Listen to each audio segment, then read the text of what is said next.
Once again welcome back to our YouTube channel SNG study hub. तो दोस्तों आज हम लोग शुरू करने वाले हैं गणित का सेकंड पार्ट बहुपद। और आज हम लोग बहुपद का बेसिक इंट्रोडक्शन लेने वाले हैं। तो आज के इस वीडियो में हम लोग डिस्कशन करेंगे कि बहुपद क्या होता है, ठीक है। इसके घात के बारे में समझेंगे कि बहुपद का घात क्या होता है या कितने प्रकार का होता है, और भी बहुत कुछ आज के वीडियो में हम लोग सीखने वाले हैं। तो आइए शुरू करते हैं अपना पाठ बहुपद। तो पिछले क्लासेस से आप लोग बहुपद के बारे में बहुत सारी समझ बना करके जरूर आए होंगे कि बहुपद क्या होता है, नहीं होता है। तो आप लोगों ने सीखा होगा कि सामान्यतः हम लोग बहुपद को px से दिखाते हैं।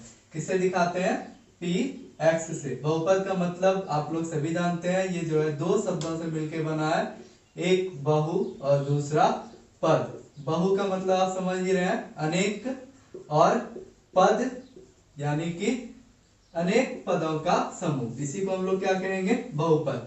अब आप लोग गणित में जानते हैं कि पद दो तरह के होते हैं मुख्य रूप से।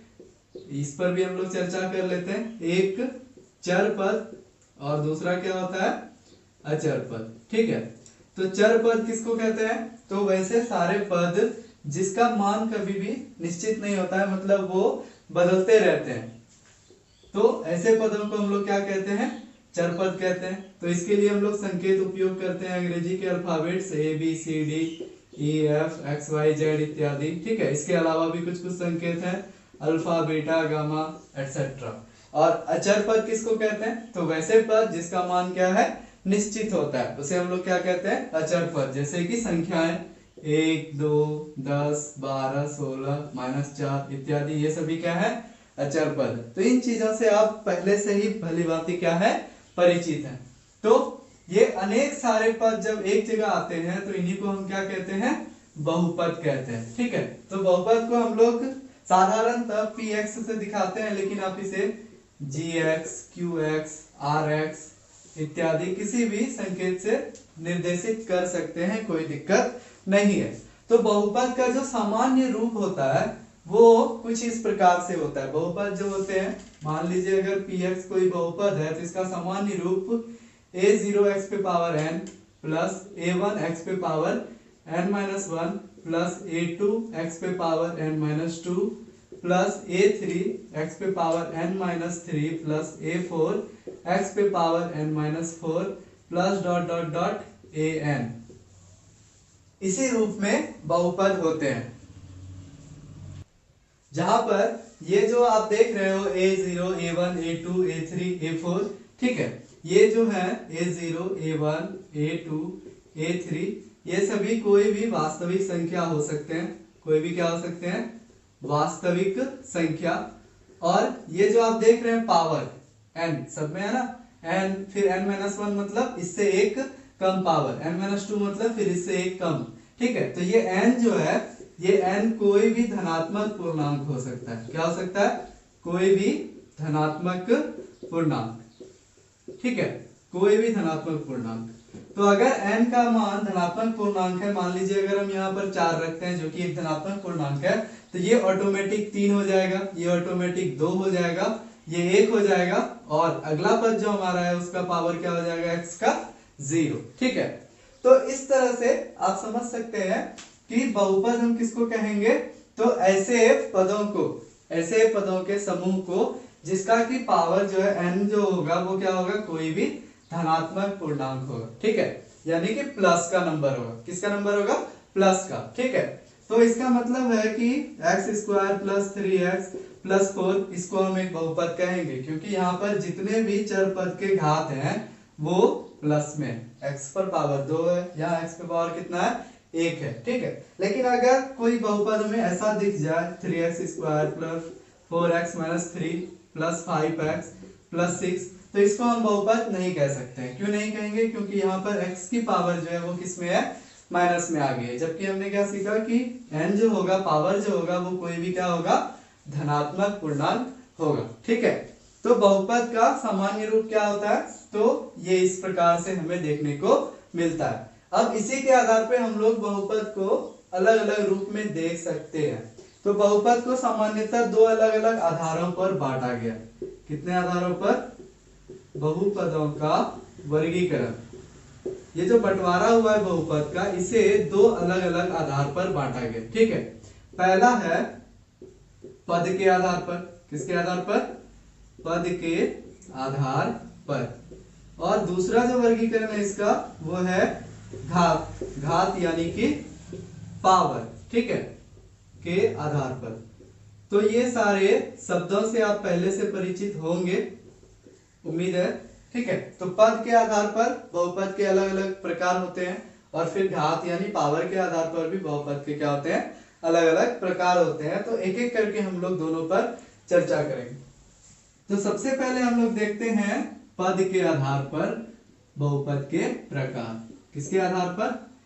पद के आधार पर बहुपद के प्रकार। बहुपद के प्रकार।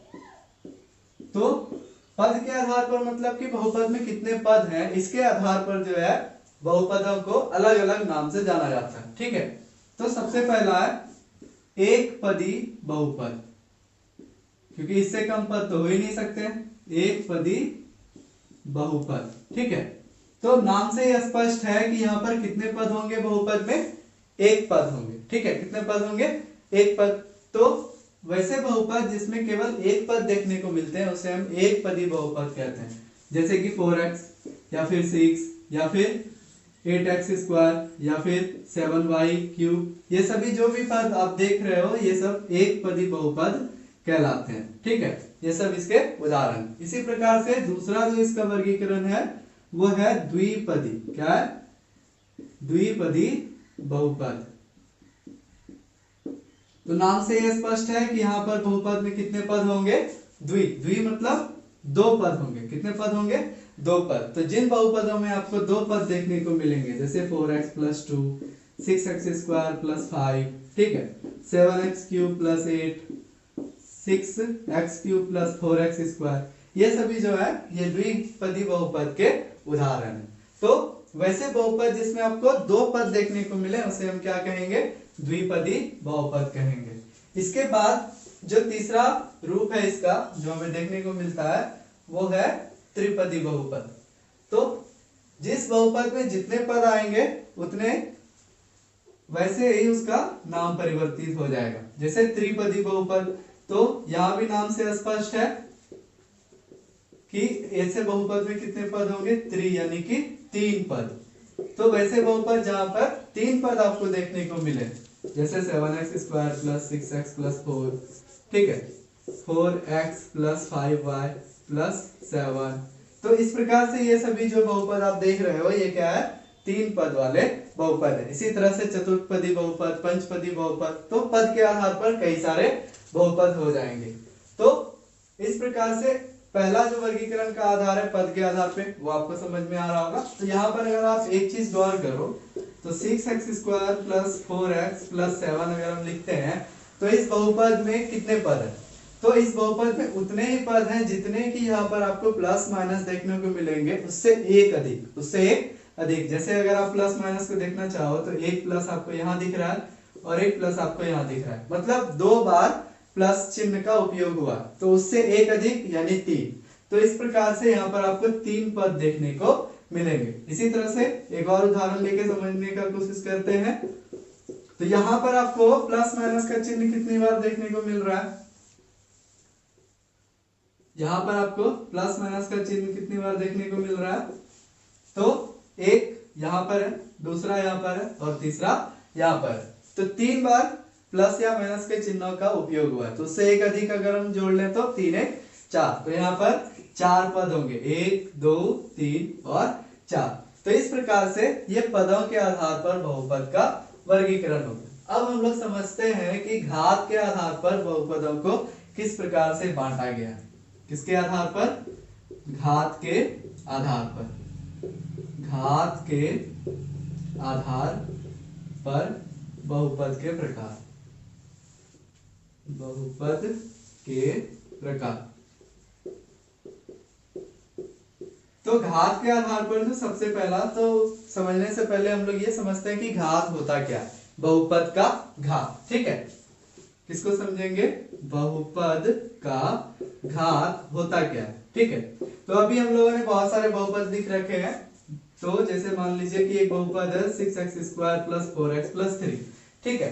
तो इस बहुपद में जो चर पद है वो x है। वो क्या है? x।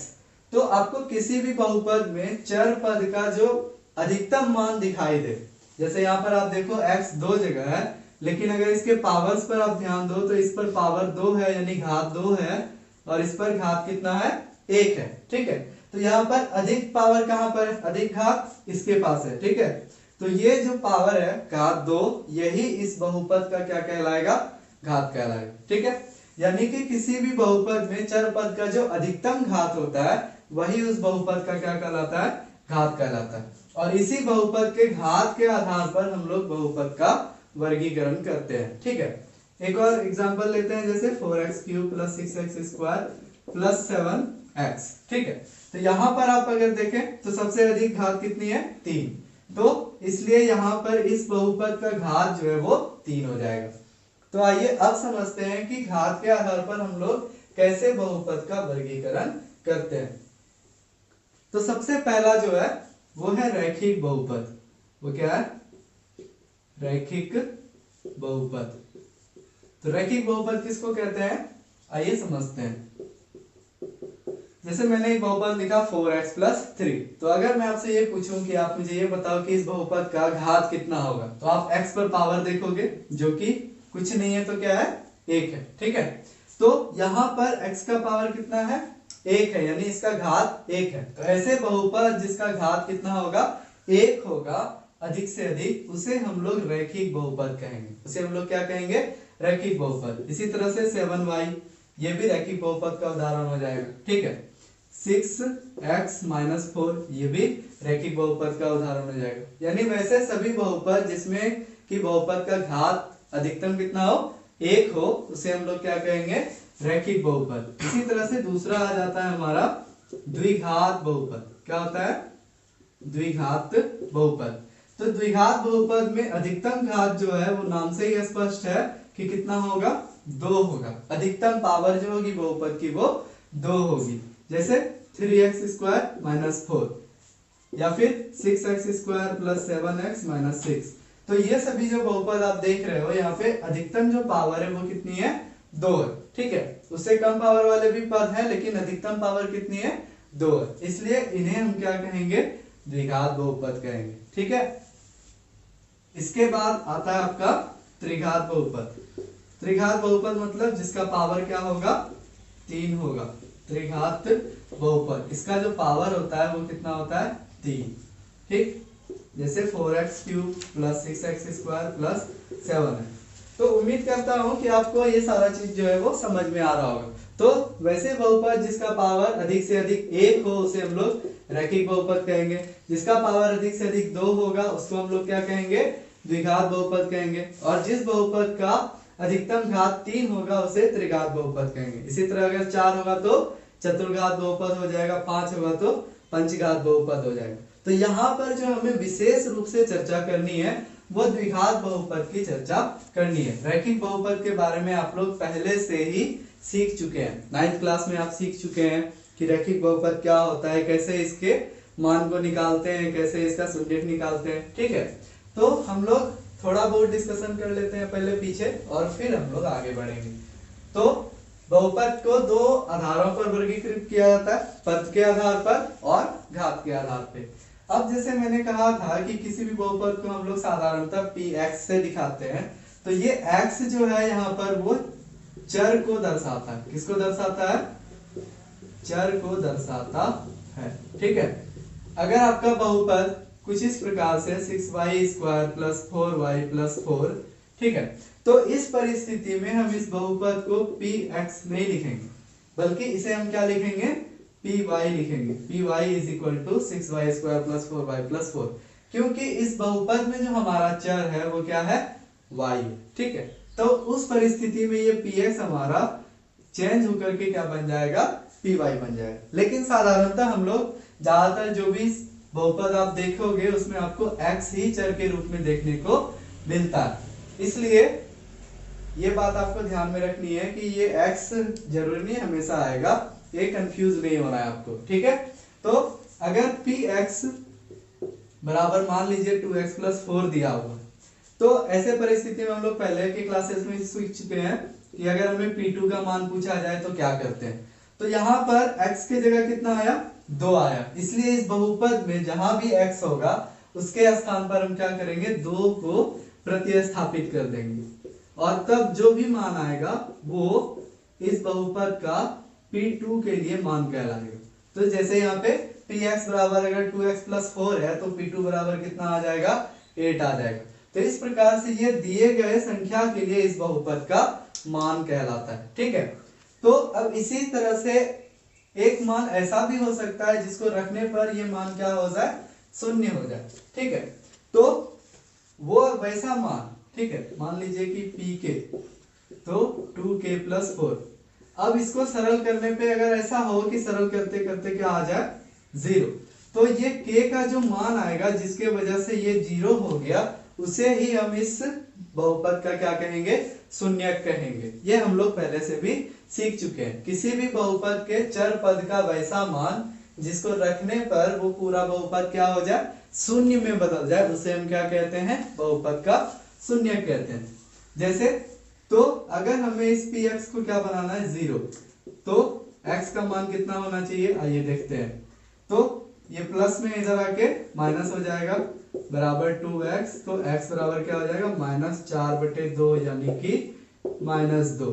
तो ये जो -2 मान आया x का, ये इस बहुपद का जो है शून्यक कहलाएगा, क्योंकि इस मान को रखने पर ही ये क्या होने वाला है, 0 होने वाला है। ठीक है, तो इस प्रकार से किसी भी बहुपद के चर पद के वैसे मान को हम उसका शून्यक कहेंगे जिसको रखने पे वो क्या हो जाए, शून्य हो जाए। ठीक है, तो इस बात को ध्यान में रखते हुए हम लोग आगे बढ़ने का प्रयास करेंगे। तो जैसे 9th में आप लोग सीखे होंगे कि किसी भी रैखिक बहुपद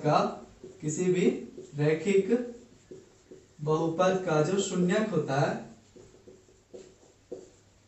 ठीक है, मान लीजिए रैखिक बहुपद का मानक रूप आप लोग पढ़े होंगे, ax प्लस b के रूप में दर्शाया जाता है उसे।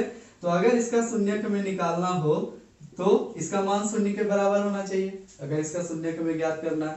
ठीक है, तो इस परिस्थिति में x का जो मान होगा ये प्लस में उधर जाके माइनस और ये b गुना में इधर आके भाग।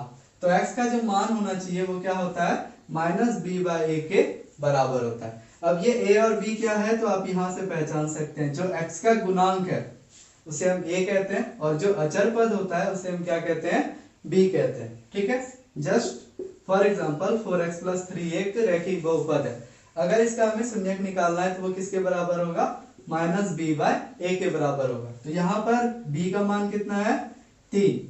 ठीक है, b का मान 3 है और a का मान 4 है, तो अगर इसको -b/a के रूप में लिखें तो -3/4 आ जाएगा। तो सीधे हम इसको देख करके भी बता सकते हैं कि इसके शून्यक का मान क्या होगा। ठीक है, अब इसको अगर आप सरल करो तो सरल करके भी आपको वही चीज देखने को मिलेगा, x बराबर ये प्लस का उधर जाके माइनस, ये गुना का इधर आके भाग। तो आप देख सकते हैं दोनों जगह से परिणाम आपको क्या हो रहा है, सेम ही प्राप्त हो रहा है। तो क्या हम ये कह सकते हैं कि जिस तरह से रैखिक बहुपद में शून्यक को हम लोग देख करके निकाल सकते हैं या उसके शून्यकों के बीच संबंध है a और b के साथ, क्या ऐसा द्विघात बहुपद या फिर त्रिघात बहुपद के साथ भी होता है। ठीक है, तो इस पर आइए हम लोग विचार करते हैं। आइए अब विस्तार से चर्चा करते हैं हम लोग द्विघात बहुपद पे। तो इससे पहले ही हम लोग समझ चुके हैं कि बहुपद को सामान्य रूप में हम लोग कैसे लिखते हैं, a0 x पे power n plus a1 x पे power n-1 plus a2 x पे power n-2 plus a3 x पे power n-3 plus dot dot dot plus an, इस रूप में। ठीक है, जहां पे n क्या होता है, कोई भी धनात्मक पूर्णांक होता है। और हम लोग ये भी समझ चुके हैं कि बहुपद उसी को कहेंगे जिसका घात जो है वो धनात्मक पूर्णांक के रूप में रहे, यानी प्लस में रहे, माइनस में ना जाए। ठीक है, तो जितने भी अगर हम लोग द्विघात बहुपद की चर्चा करें तो हम लोग अब बेसिक से ये भी समझ चुके हैं द्विघात बहुपद किसको कहेंगे, जिसका की घात कितना होगा, जिसका की घात जो है वो 2 होगा। ठीक है, उसी को हम क्या कह सकते हैं, द्विघात बहुपद कह सकते हैं। तो अगर n का मैक्सिमम मान जो है वो 2 है, तो अगर यहाँ पे हम 2 प्रतिस्थापित करते हैं n के जगह पे, किसके जगह पे, n के जगह पे अगर हम लोग 2 का मान प्रतिस्थापित करें तो देखिए क्या रिजल्ट हमें मिलने वाला है। n के जगह 2 अगर रखते हैं, ठीक है, इसमें, तो किस प्रकार से हमें बहुपद देखने को मिलेगा। तो अब अगर इसे हम लिखें तो a0 x का स्क्वायर प्लस a1, 2 में 1 गया, 1 तो हम 1 लिख भी सकते हैं और नहीं भी लिख सकते हैं, ठीक है, और a2 का x पे पावर 0 और प्लस a3 का x पे पावर -1 प्लस इसी तरह से फिर पावर और घटते जाएगा, ये -1 -2 -3, ठीक है। तो बहुपद का जो डेफिनेशन हम लोगों ने समझा है उसमें हमने क्या समझा कि x का जो पावर होगा वो माइनस में नहीं जा सकता है, वो किस में नहीं जा सकता है, माइनस में नहीं जा सकता है, ठीक है। तो इसलिए अगर हम द्विघात बहुपद की चर्चा करते हैं तो उसमें ये पद हो सकता है, ये पद हो सकता है और ये पद हो सकता है, लेकिन ये पद नहीं हो सकता है क्योंकि यहाँ पे x का पावर क्या हो जाएगा, -1, और इसके बाद वाले पद तो और भी नहीं होंगे क्योंकि उसका पावर माइनस में और ज्यादा घटता चला जाएगा, ठीक है। तो इसलिए द्विघात बहुपद में अधिक से अधिक 3 पद ही हो सकते हैं। कितने पद हो सकते हैं, 3 पद, ठीक है। तो इसे अगर हम 3 पद के रूप में लिखें तो a0x² plus a1x plus a2, क्योंकि x2 भी पावर 0 मतलब कि इसका वैल्यू कितना होगा, 1 होगा, तो 1 गुना a2 करेंगे तो क्या हो जाएगा, a2। तो बहुपद में अधिक से अधिक कितने पद हो सकते हैं, 3 पद ही हो सकते हैं। 3 पद ही क्यों हो सकते हैं, आप समझ पा रहे होंगे, क्योंकि बहुपद का जो सामान्य रूप होता है, सामान्य विस्तार होता है, उसके आधार पर इसके 3 ही रूप हो सकते हैं। और दूसरी बहुपद की जो परिभाषा है कि x का जो पावर होगा यानी चरपद का जो घात होगा वो कभी भी माइनस में नहीं आना चाहिए, ठीक है। तो अब इसी चीज को आप लोगों ने सीखा होगा कि द्विघात बहुपद का जो सामान्य रूप होता है, मानक रूप, वो ax² plus bx plus c के रूप का होता है, जहां पर कि a b c ये सभी क्या है, किसी अचर पद को दिखाते हैं, है ना, किसी अचर पद को दिखाते हैं, और ये x जो है वो चर पद होता है, ठीक है। तो ये 3 पद ही क्यों होते हैं, इसमें आपको स्पष्ट रूप से समझ में आ रहा होगा। अब आइए हम लोग विस्तार से चर्चा करते हैं ax² plus bx plus c के रूप पर। तो आइए देखते हैं हम लोग ax² plus bx plus c पर विस्तारित चर्चा करके। तो हम लोग ये समझ चुके हैं कि ये a b c, जहां पर कि ये a b c क्या है, a b c जो है वो अचर पद है, a b c क्या है, अचर पद। और यहाँ पे ये जो x है, ये जो x हमें नजर आ रहा है, ये क्या है, चर पद है, ठीक है, ये क्या है, चर पद। तो अब यहाँ पर x पे कोई पावर नहीं है तो कितना पावर है, 0, इसलिए वो वहां से क्या है, समाप्त हो चुका है। तो अधिक से अधिक बहुपद में 3 पद हो सकते हैं। अब आपको ये समझना है कि ये a b और c को हम लोग कहते क्या है। तो ये a जो है, ठीक है, a को हम लोग कहते हैं x² का गुणांक, a को क्या कहते हैं, x² का गुणांक। गुणांक के बारे में आप लोग पहले से ही सीखे होंगे कि वैसी संख्या जो किसी भी पद से क्या होता है, गुना होता है, उसे हम लोग उसका क्या कहते हैं, गुणांक कहते हैं। तो यहाँ पर x² जो है वो किससे गुना हो रहा है, a से गुना हो रहा है, इसलिए a को हम लोग क्या कहते हैं, x² का गुणांक कहते हैं। इसी तरह से हम लोग b को क्या कहेंगे, b को x का गुणांक कहेंगे। इस परिस्थिति में अगर वहां x के जगह y रहता तो b को हम y का गुणांक कहते, अगर वहां पर x के जगह z रहता तो हम b को z का गुणांक कहते, ठीक है। और c जो है वो x पे पावर 0 का गुणांक है, जिसका वैल्यू खुद 1 होता है, यानी कि ये खुद एक अचर पद है, और अचर पद को हम अचर पद से अगर गुना करेंगे तो हमें फिर से क्या प्राप्त होगा, अचर पद ही प्राप्त हो जाएगा, ठीक है। तो इसलिए c को हम लोग क्या कहते हैं, अचर पद कहते हैं। यानी इसी प्रकार से आपको a b c देखने को मिलेंगे, ठीक है। तो ये बहुपद जो है द्विघात बहुपद कहलाता है और इसे हम इसी प्रकार से लिखते हैं, लेकिन ये क्रम कभी कभी बदला भी जा सकता है, ठीक है। कहने का मतलब कि जैसे अगर मैं आपको ये लिखूं 4x प्लस 2x² प्लस 3, तो ये भी द्विघात बहुपद ही है, लेकिन ये ax² plus bx plus c के रूप में नहीं लिखा गया, बल्कि ये bx plus ax² plus c के रूप में लिखा गया। तो इससे कोई फर्क नहीं पड़ता है, पदों का क्रम कुछ भी हो सकता है, लेकिन जब भी हम लिखेंगे बहुपद को सामान्य रूप में तो हम उसे उसके पावर के घटते क्रम में ही लिखते हैं। किस क्रम में लिखते हैं? घटते क्रम में। ये बात आप ध्यान रखेंगे, तभी आपको ABC आसानी से देखने को मिलेंगे। ठीक है, तो A जो है वो x स्क्वायर का गुणांक है, B जो है वो x का गुणांक है और C क्या होता है? अचर पद कहलाता है। तो आपको ये पहचानने के लिए भी दिया जा सकता है कि कोई भी दिया गया बहुपद है तो उसका A B C और क्या होता है, ठीक है, उसका मान कितना है। फॉर एग्जाम्पल जैसे हम आपको ये कहें कि 6x square minus 4x plus 7 में B का मान कितना है, ठीक है। तो अगर आप इसके B को देखोगे तो आप सिर्फ इस 4 को नहीं देखेंगे बल्कि इस चिन्ह को भी आप लेंगे साथ में, ठीक है। तो B का वैल्यू यहाँ पर कितना हो जाएगा? -4, क्योंकि यहाँ पर B जो है वो किस में है? प्लस में है। तो प्लस B के जगह यहाँ पर क्या है? -4 है, इसलिए यहाँ पे B का मान कितना होगा? -4। अगर A की बात करें तो x स्क्वायर के साथ कौन सा अंक है? 6, तो A का वैल्यू 6 हो गया। C का वैल्यू अचर पद वो कितना है? 7 हो जाएगा। तो इस प्रकार से आप A, B और C को द्विघात बहुपद में पहचान सकते हैं। तो आइए अब चर्चा करते हैं कुछ और बातों पर। तो द्विघात बहुपद का हमने देखा कि मानक रूप ax square plus bx plus c होता है, लेकिन ये a b c जो अचर पद है तो अचर पद में तो हम किसी भी संख्या को रख सकते हैं। तो क्या हम ऐसा कर सकते हैं कि a का मान 0 रख दें?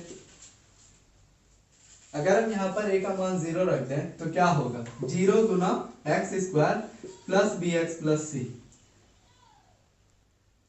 तो अगर हम लोग इस शून्य को x स्क्वायर से गुना करते हैं तो हमारा ये x स्क्वायर वाला पद ही क्या हो जाएगा? खत्म हो जाएगा, क्योंकि किसी भी चीज को शून्य से गुना करने पे वो पूरा रिजल्ट क्या होता है? 0 हो जाता है। तो इसे हम 0 प्लस bx प्लस c के रूप में लिखेंगे और उस परिस्थिति में हमारा ये जो बहुपद है इसका अधिकतम घात क्या हो जाएगा?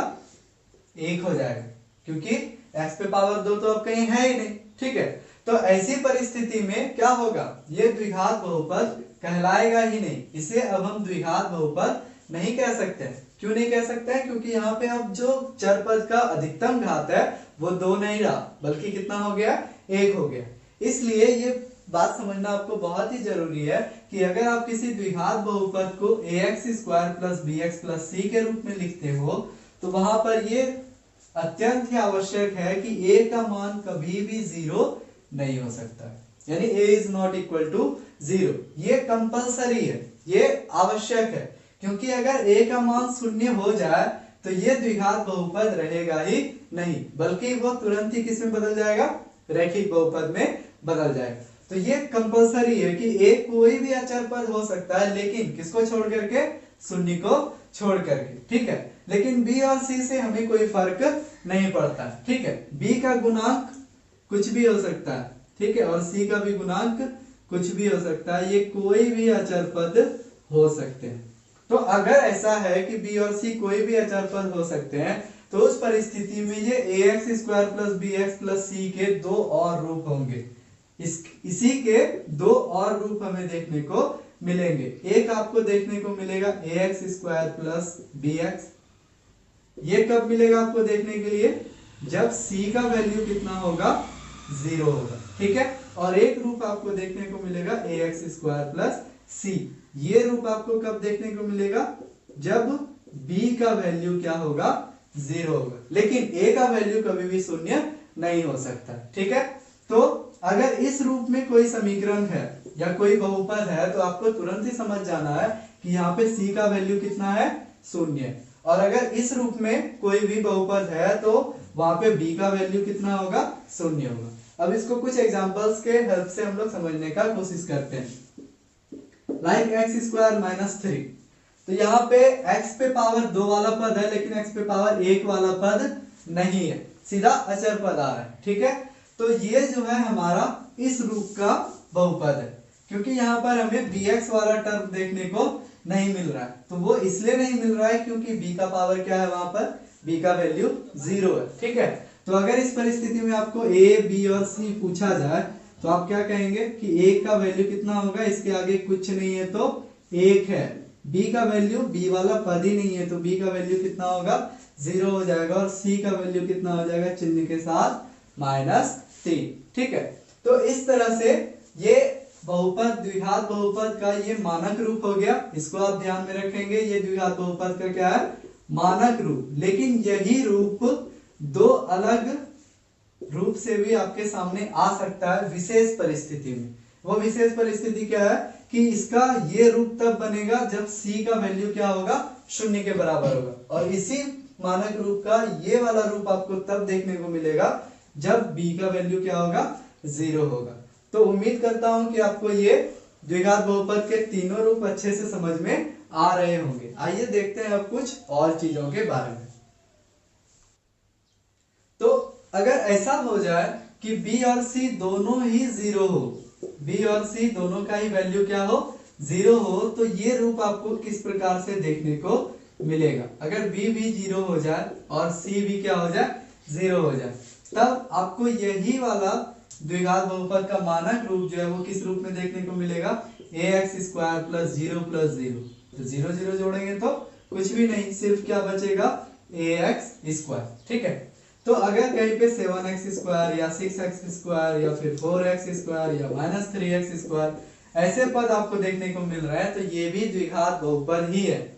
लेकिन यहाँ पे एक चीज आपको ध्यान क्या रखना है कि यहाँ पे b और c का वैल्यू कितना है, दोनों ही वैल्यू 0 है, दोनों ही वैल्यू यहाँ पर क्या है 0।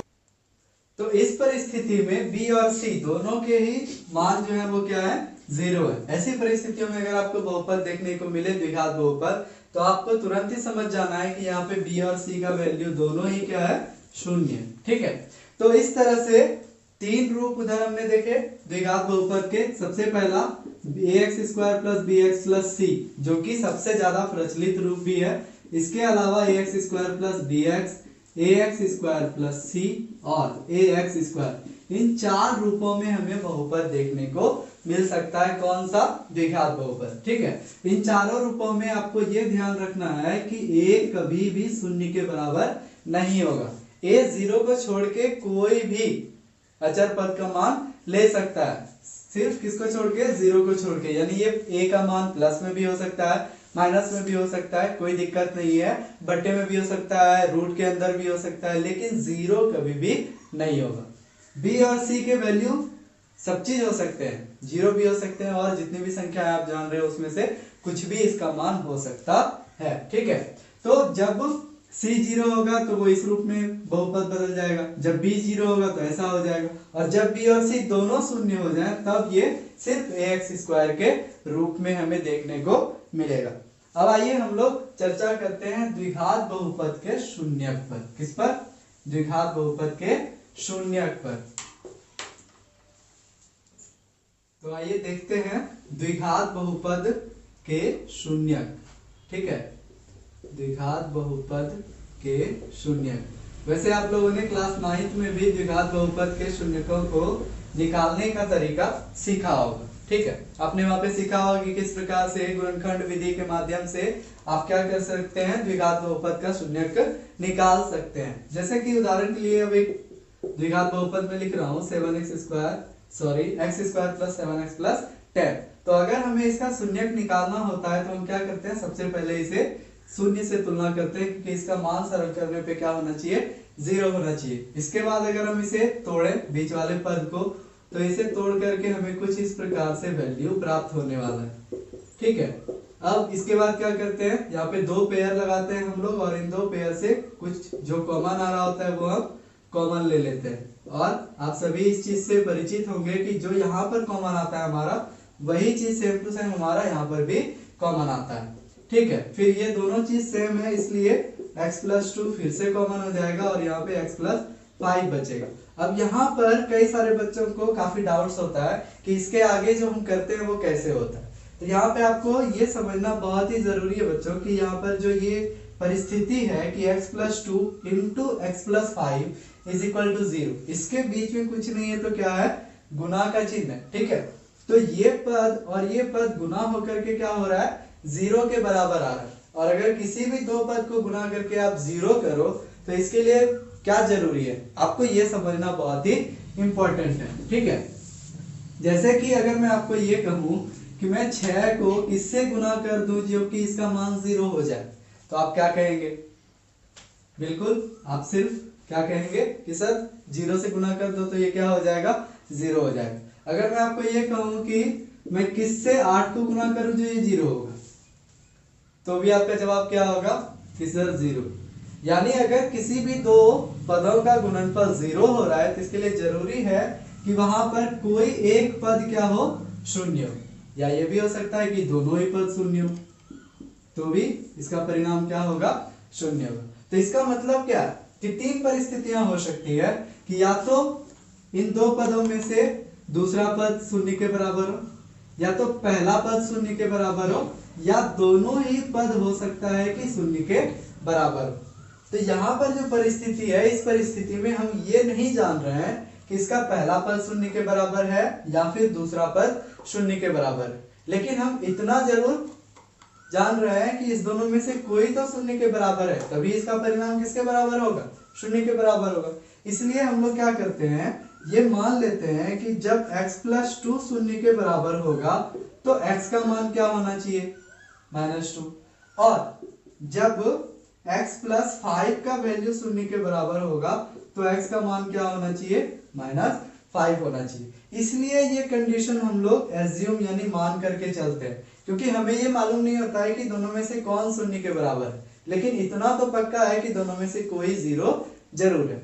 तो अगर पहला वाला पद जो है वो 0 रहा होगा तो इसके लिए x का मान -2 होना जरूरी है, क्योंकि -2 और +2 सॉल्व होकर 0 हो जाएगा। इसके अलावा कोई भी दूसरा वैल्यू x के जगह रखेंगे तो वो शून्य नहीं हो सकता, ठीक है। इसी प्रकार से x + 5 में x का मान -5 रखेंगे तभी ये 0 हो सकता है, दूसरे वैल्यूज को रखने पर ये 0 नहीं हो सकता। तो इस प्रकार से आप लोग द्विघात बहुपद के शून्यक को निकालते आए हो। लेकिन इस क्लास में 10th क्लास में हमें द्विघात बहुपद के शून्यक को निकालने के और भी कुछ विधियों को सीखना है, लेकिन उन विधियों को हम लोग अपने आगे के वीडियोस में सीखेंगे। तो आज के वीडियो में बस इतना ही। आज हमने बेसिक इंट्रोडक्शन लिया बहुपद का, कि बहुपद किसे कहते हैं, बहुपद का घात क्या होता है, उसे कैसे हम पता करते हैं, कितने बहुपद के प्रकार हैं, ठीक है। इसके अलावा द्विघात बहुपद के कितने रूप हैं, उसके मानक रूप ABC को पहचानना, ये सारा चीज हमने इस वीडियो में सीखा।